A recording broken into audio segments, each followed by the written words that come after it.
Hello investors. आज हम discuss करेंगे एक बहुत ही इंटरेस्टिंग इंडस्ट्री को।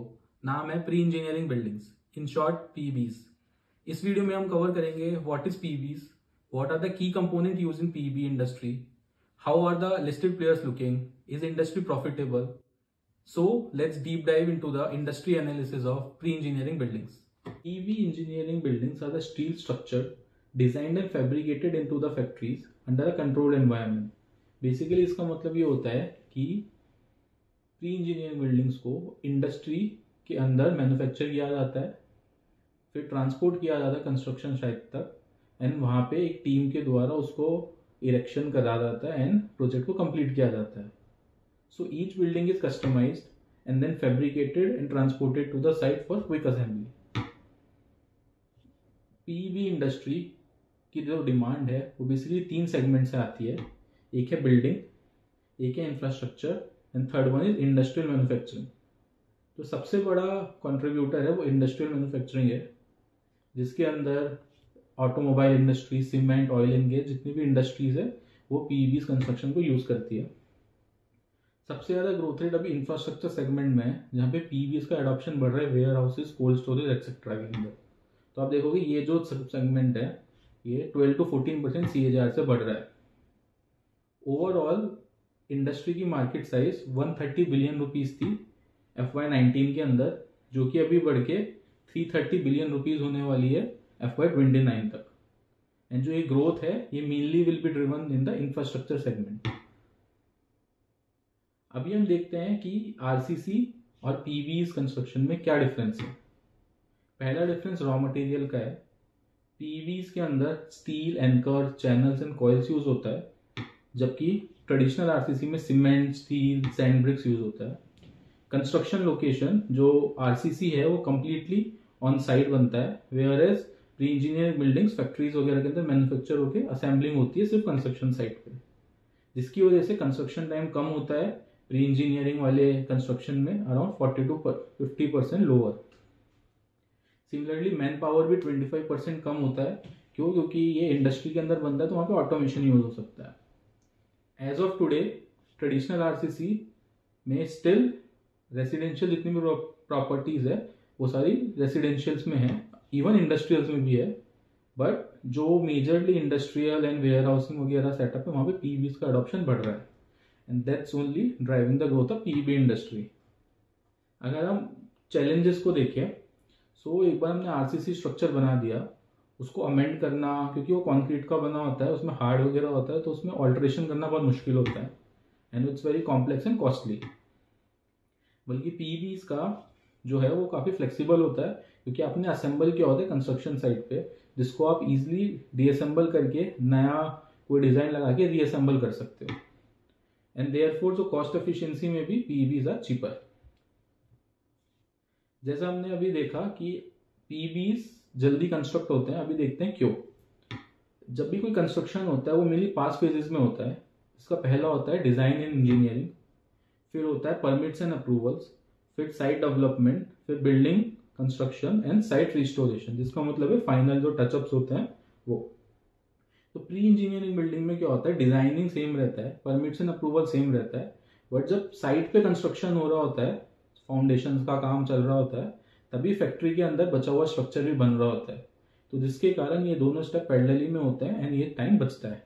And once the foundation is done and structure is ready into the manufacturing facility, उसको ट्रांसपोर्ट किया जाता है कंस्ट्रक्शन साइट पे एंड इंस्टॉल करके साइट को बना दिया जाता है. देयरफॉर इससे टाइम कम लगता है. अभी हम देखेंगे कि पीईबी सस्ते क्यों है और कब तक सस्ते रहते हैं. तो एक बहुत ही इंटरेस्टिंग फैक्ट है जो भी हम डिस्कस करते हैं. जब भी एक स्टील स्ट्रक्चर होता है उसके बीच में एक स्पैन करके बोलते हैं, तो मतलब जो भी स्ट्रक्चर है, जो भी स्टील स्ट्रक्चर है, उसमें सपोर्ट्स होते हैं. तो मानो एक सपोर्ट पिलर यहाँ पे है, दूसरा यहाँ पे है, इसके बीच का जो डिस्टेंस है उसको स्पैन बोलते हैं. तो जब भी ये स्पैन एक लेवल के ऊपर जाता है तब तक पीईबी की जो कॉस्ट कॉम्पिटिटिवनेस है वो कम हो जाती है. इस ग्राफ के अकॉर्डिंग देखिए तो जब भी 10 मीटर का डिफरेंस है तब अराउंड 40% की कॉस्ट सेविंग है. 20 मीटर है तो 50% की कॉस्ट सेविंग है. बट जैसे ये 40 के ऊपर जाता है कॉस्ट सेविंग नेग्लिजिबल हो जाती है. अभी हम देखते हैं कि पीवीज के अंदर क्या की कंपोनेंट्स है। तो सबसे मेन कंपोनेंट है वो फ्रेम, जो कि पूरा लोड कैरी करता है, एंड सपोर्ट स्ट्रक्चर है। सो इस ग्राफ के अंदर और इस पिक्चर के अंदर जो ये मेन रेड वाला है, ये प्राइमरी स्ट्रक्चर है। इसमें columns, rafter and other supporting structures आते हैं। फिर सेकेंडरी स्ट्रक्चर में प्रूलेंस, ग्रेड्स एटसेट्रा रहते हैं, जो कि सपोर्ट करते हैं वॉल एंड रूफ को। तो इस डायग्राम में हम देखिए, जो ये ऊपर वाले बार्स है स्ट्रक्चर है, ये सेकेंडरी स्ट्रक्चर है, and the last one is roof, walls, panels and insulation. अभी हम देखते हैं कि ये इंडस्ट्री यूनिक क्यों है। तो PV industry is one of the few industry जो कि डबल डिजिट के अंदर ग्रो कर रहा है। अगर हम ग्लोबली देखिए, ग्लोबली भी ये इंडस्ट्री डबल डिजिट में ग्रो कर रही है, अराउंड 11 to 12%। इंडिया के अंदर भी इनफैक्ट ये 10 to 12% है, बट जो ऑर्गेनाइज प्लेयर्स है वो 20% से ग्रो कर रहे हैं। अभी पीबीज के अंदर एक कॉन्सेप्ट होता है फुल्ली इंटीग्रेटेड प्लेयर्स का। फुल्ली इंटीग्रेटेड का मतलब क्या है? इन हाउस डिजाइनिंग होनी चाहिए, फिर इन हाउस मैन्युफैक्चरिंग होनी चाहिए, देन जो मैन्युफैक्चर किया उसको ट्रांसपोर्ट करके टाइमली इरेक्शन करके कंस्ट्रक्शन कंप्लीट करना होना चाहिए। तो इंटर आर की कॉनकॉल के अंदर एक बहुत ही इंटरेस्टिंग चीज मिला कि वो लोग एक स्टील प्लेट से लेकर पूरा का पूरा जो इंडस्ट्री, पूरा का पूरा बिल्डिंग है, उसको इन हाउस बिल्ड करते हैं, एंड देन उसको ट्रांसपोर्ट करके साइट पे लेके जाते हैं, एंड उनके सर्टिफाइड बिल्डर्स के सुपरविजन में उसको इरेक्शन किया जाता है, एंड साइट का कंप्लीशन होता है। So end to end activity Interarch करता है। सो अगेन, जैसा कि हमने डिस्कस किया, एक अच्छा पीबी कंपनी को वन स्टॉप शॉप होना चाहिए जो कि चारों पार्ट्स में केटर कर सके। सो अगेन, इसके अंदर एक इंटरेस्टिंग पार्ट ये कि जो कस्टमर होता है, मान लो अभी आपको एक अपना वेयर हाउस लगाना है, तो आप उस कंपनी के पास जाओगे जो आपको एंड टू एंड, आप उसको कॉन्ट्रैक्ट दोगे एंड वो पूरा एंड टू एंड स्ट्रक्चर बना के दे, and in return the company will quote a price. May be आपको 1 करोड़ के अंदर पूरा का पूरा वेयर हाउस कंस्ट्रक्ट करके मिल जाएगा। So the customer will come with a total requirement, whatever he wants, a high-rise building or a warehouse. Interaj design it, engineer the building, and then in-house manufacture it and erection करके site project को complete करते हैं।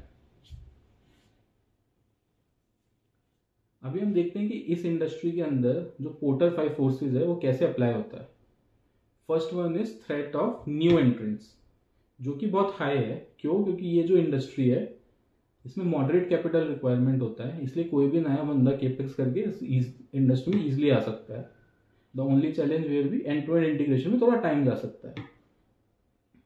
Second one is power of customers, जो कि काफ़ी high है, क्योंकि industry एक फ्रेगमेंटेड इंडस्ट्री है आज भी, एंड जो उसका एंड प्रोडक्ट है उसके अंदर कोई डिफ्रेंसिएशन नहीं है, इसीलिए जो कस्टमर्स की बार्गेनिंग पावर है वो ज़्यादा है, इसलिए इस इंडस्ट्री में सिंगल डिजिट एबिटा मार्जिन है। Second part is power of suppliers भी नहीं है, क्योंकि इस इंडस्ट्री का जो रॉ मटेरियल है वो मेजॉरिटी स्टील है, एंड इंडिया के अंदर स्टील सिर्फ 4 प्लेयर्स में भी 40 to 45% मार्केट शेयर होल्ड करते हैं, जिसमें SAIL, Tata Steel, JSW etcetera काफ़ी बड़ा स्टील का प्रोडक्शन ओन करते हैं, इसलिए जो पीवी प्लेयर्स हैं उनके पास पावर नहीं है बार्गेनिंग की for their raw material. Again, ये फ्रेगमेंटेड इंडस्ट्री होने के कारण बहुत ज़्यादा कॉम्पिटिटिव है, इसलिए जो चौथा माइकल पोर्टर फोर्सेज है, कॉम्पिटिटिव राइवलरी भी हाई है इस इंडस्ट्री के अंदर। The fifth one and the last one will be threats of substitutes. Threat of substitute का मतलब ये है कि क्या ये प्रोडक्ट किसी और प्रोडक्ट से सब्सटीट्यूट हो सकता है क्या? तो इस इंडस्ट्री के अंदर इसके चांसेस काफ़ी कम है, क्योंकि ये ऑलरेडी किसी एक प्रोडक्ट का सब्सटीट्यूट है। ये ट्रेडिशनल कंस्ट्रक्शन का एक सब्सटीट्यूट है, एंड इसका सब्सटीट्यूशन नेक्स्ट 3 से 4 साल में की चांसेस काफ़ी कम है। सो अभी तक हमने पीबी इंडस्ट्री में क्या क्या समझा, एक रिकैप करते हैं। जो पीबी इंडस्ट्री है वो प्राइवेट सेक्टर केपेक्स का एक प्रॉक्सी हो सकता है, बट आपको ये पता है कि प्राइवेट सेक्टर केपेक्स काफ़ी मैक्रो इवेंट से लिंक्ड है। इंडिया के मैक्रोज को देखते हुए नेक्स्ट 2 से 3 साल के लिए ये इंडस्ट्री काफ़ी इंटरेस्टिंग है। सेकेंड पार्ट जो इसका रॉ मटेरियल है वो स्टील है, एंड आपको पता है स्टील एक वॉलेटाइल कमोडिटी है, तो जब भी उसकी स्टील की प्राइसेस फ्लक्चुएट होगी तो पीवी प्लेयर्स का रेवेन्यू विल बी इम्पेक्टेड। अगर आप देखोगे, बंसल रूफिंग एक बहुत छोटी कंपनी है, अभी हम आगे कवर करेंगे, जिसके भी एब्सोल्यूट वॉल्यूम ग्रोथ हुआ है FY25 में, बट रेवेन्यू डी ग्रोथ हुआ है जस्ट बिकॉज स्टील की प्राइसेस क्रैश हो गई है। One more interesting thing in this industry is कि even due to the raw material fluctuations, इनके जो एबिटा मार्जिन है वो यूजुअली फिक्स रहते हैं। सो अगर मान लो कि कोई स्टील की प्राइसेस गिरी भी तो भी इजिली पास ऑन होगी, जो एब्सोल्यूट एबिटा मार्जिन है वो फिक्स्ड है। इंडस्ट्री की जो ऑर्डर बुक साइकिल है वो भी छोटी होती है as compare to normal infra play. Normal infra companies का जो मेनली ऑर्डर बुक साइकिल है वो 2 से 3 साल रहता है, एंड इनका जो एग्जीक्यूशन टाइम है 9 to 10 मंथ्स है। इसलिए इंडस्ट्री का जो एसेट टर्न्स है वो भी हायर है, अराउंड 3 to 4 टाइम्स है, जो कि मे बी अगर आप टेक्सटाइल से कंपेयर करोगे वहाँ पे एसेट टर्न 1-1.5 रहते हैं for spinners. Now let's check कि इंडिया में कितने प्लेयर्स है पीईवी में। May be it could be listed और अनलिस्टेड, बट कितने मेजर प्लेयर्स है उसको कवर करते हैं। The largest player is Kirby, जिसकी कैपेसिटी है 3 लाख मेट्रिक टन्स। फिर इंटरआर्क जिसकी 1,60,000 है, 40,000 का केपेक्स कर रहे हैं, एंड इनके 4 मैन्युफैक्चरिंग प्लांट है। फिर ईपैक प्रीफैब है जिन्होंने डीआरएसपी फाइल किया है। M and B engineering, Zamil steel, Pennar जो कि लिस्टेड प्लेयर है, Everest Industries and Smith Structures. So अभी हम कवर करेंगे कि कौन कौन सी कंपनीज इंडियन मार्केट में लिस्टेड है एंड वो कैसा बिजनेस मॉडल है उन हर कंपनी का। So first company will be Interarch, then we will cover Pennar and Bajaj steel, then तीनों का कंपैरिजन देखेंगे। So first company is Interarch. जैसा अभी हमने डिस्कस किया था, सेकंड लार्जेस्ट प्लेयर है इंडिया के अंदर विद 1,61,000 मेट्रिक टन की कैपेसिटी। ये अभी तक 10 साल में 756 कॉन्ट्रैक्ट्स को एग्जीक्यूट कर चुका है। टोटल 5 मैन्युफैक्चरिंग फैसिलिटीज है अक्रॉस इंडिया। इनका जो FY25 का रेवेन्यू था वो 1,400 करोड़ था।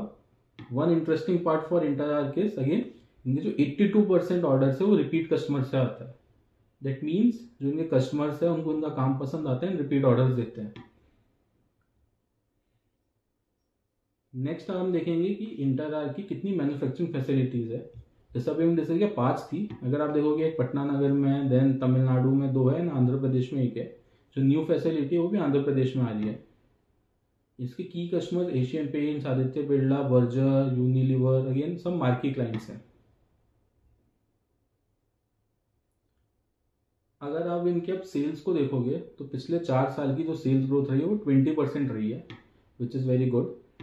बट ऑपरेटिंग मार्जिन भी देखोगे अराउंड लास्ट 3 साल से 9% के आसपास कंसिस्टेंटली क्लॉक कर रही है। तो next company is Pennar industries.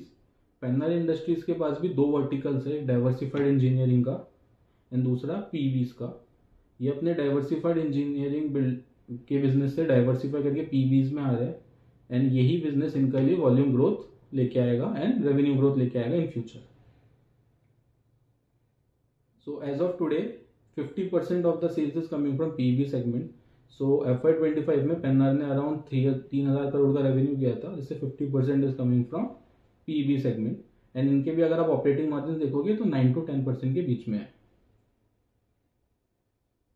अभी हम देखते हैं कि पेन्नार का स्ट्रॉन्ग पॉइंट क्या है। Pennar is one of the company जिसकी यूएस में भी कैपेसिटी है, एंड यूएस के अंदर एबिटा मार्जिन थोड़े ज़्यादा होते हैं। सो करंट कैपेसिटी पेन्नार की 90,000 मेट्रिक टन की है। पीवीज के अंदर इंडिया के अंदर 780 करोड़ का ऑर्डर बुक है, यूएस के अंदर 400 करोड़ का ऑर्डर बुक है। रेवेन्यू गाइडेंस जो इन्होंने दिया है कि नेक्स्ट फ्यू क्वार्टर्स में जो इनका रेवेन्यू का ग्रोथ होगा वो पीवी डिवीजन से आएगा, एंड जो पीवीज में डबल डिजिट ग्रोथ की एक्सपेक्टेशंस है। US PBT margin would sustain and Indian PBT margin will grow as a percentage. So यही बोल रहे हैं कि मार्जिन एक्सपेंशन होने के थोड़े से चांसेस है इंडियन बिजनेस में, एंड यूएस के मार्जिन जो कि ऑलरेडी हायर है वो सस्टेन करेंगे। इनका जो नया प्लांट है रायबरेली के अंदर वो लाइव हुआ है, एंड यही प्लांट अराउंड 300 करोड़ का सेल्स को ऐड करेगा अपकमिंग ईयर्स में। The next company on our list is Bajaj Steels. Bajaj Steels के पास भी 5 डिफरेंट बिजनेसेस है, जिसमें से one of the businesses PV, जिससे 15% ऑफ द रेवेन्यू कंट्रीब्यूशन है, एंड इसमें ये केपेक्स कर रहे हैं 100 से 110 करोड़ का ओवर नेक्स्ट 2 to 3 ईयर्स के अंदर। बजाज स्टील एक इंटरेस्टिंग कंपनी इसलिए क्योंकि ये अपने एग्जिस्टिंग कैश फ्लोज को रीइन्वेस्ट करके नए बिजनेस सेगमेंट्स में जा रहे हैं, and PEBs is one of them. So current EBITDA margin as per the company investor presentation is around 12 to 14%। Asset turnover जैसा हमने देखा 3 to 4, जो कि हायर ही है इस इंडस्ट्री के अंदर। ऑर्डर बुक 66 करोड़ का है and their capacity is 35,000 metric ton and till now they have completed around 600 projects. Now on this slide we will check कि सारे जो प्लेयर्स है वो कैसे दिख रहे हैं. इसमें हमने एक बहुत छोटी micro cap company Bansal roofing को भी कवर किया just for the comparison perspective. सबसे बड़ी कंपनी अगेन इंटरआर्च है जहाँ पे 3,400 करोड़ का मार्केट कैप है एंड सबसे छोटी बंसल रूफिंग है जिसका 145 करोड़ का मार्केट कैप है. रेवेन्यू कंट्रीब्यूशन में भी इंटरआर्च अगेन 100% कंट्रीब्यूट करता है, पेन्नर 50% करता है, बजाज स्टील का जो पीबी कंट्रीब्यूशन है वो सिर्फ 15% है, बंसल रूफिंग का सिर्फ 30% है. कैपेसिटी में भी इंटरआर्च की कैपेसिटी सबसे ज़्यादा है, बंसल रूफिंग की सबसे कम है, बट अपकमिंग कैपेसिटी आ रही है and after a point of time Bansal roofing का भी major contribution will be from PEB itself.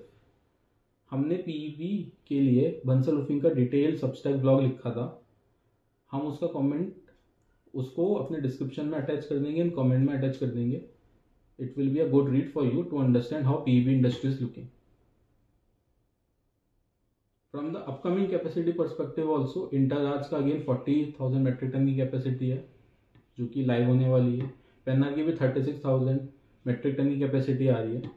अगर आप देखोगे पूरी इंडस्ट्री के अंदर मार्जिन इज 9 to 10%, जिससे हमने डिस्कस किया था EBITDA margin is usually fixed. And ROC भी अगेन इंटरआर्च सबसे अच्छा प्ले है जिसका 23% का आरओसी है. So no doubt Interarch is the market leader in the listed space and could be a very interesting company to track. Interarch की capability to execute large orders. So हमने last year Bansal roofing की AGM attend की थी जिसमें उन्होंने बोला था कि इनको एक बड़ा ऑर्डर मिल रहा था बट उनके पास capacity needed to execute that order. इसलिए जितने भी बड़े ऑर्डर्स है वो इंटरआर्च के पास एग्जिस्टिंग कैपेसिटी के कारण they can also do a much bigger scale orders. Penner क्या कर रहा है, अपना लेगेसी बिजनेस को कर्टेल कर रहे हैं, पीवी बिजनेस में ग्रोथ के लिए फोकस कर रहा है. तो that says about lot of peoples are focusing in the PV segment. Bansal roofing एक बहुत ही स्मॉल प्लेयर है बट अपनी कैपेसिटी एक्सपेंड कर रहा है. धीरे धीरे में पीवी से ज़्यादा कंट्रीब्यूशन आएगा. If they able to sustain the margin and grow their volumes that could be a very interesting play. Bansal roofing के अंदर मैनेजमेंट का स्किन इन द गेम है, अराउंड 73% ओन करते हैं. देन इनकी जो सेकंड जनरेशन है जो करंट प्रमोटर के बेटे हैं वो भी इसी बिजनेस के अंदर है. So it could be again a very good company to track. So that's all for the industry analysis of PV industry. आप बताइए कि आपको ये इंडस्ट्री एनालिसिस कैसा लगा. कमेंट्स में बताइए कि नेक्स्ट इंडस्ट्री हमको कौन सा लेना चाहिए for the detailed analysis. Thank you for your time.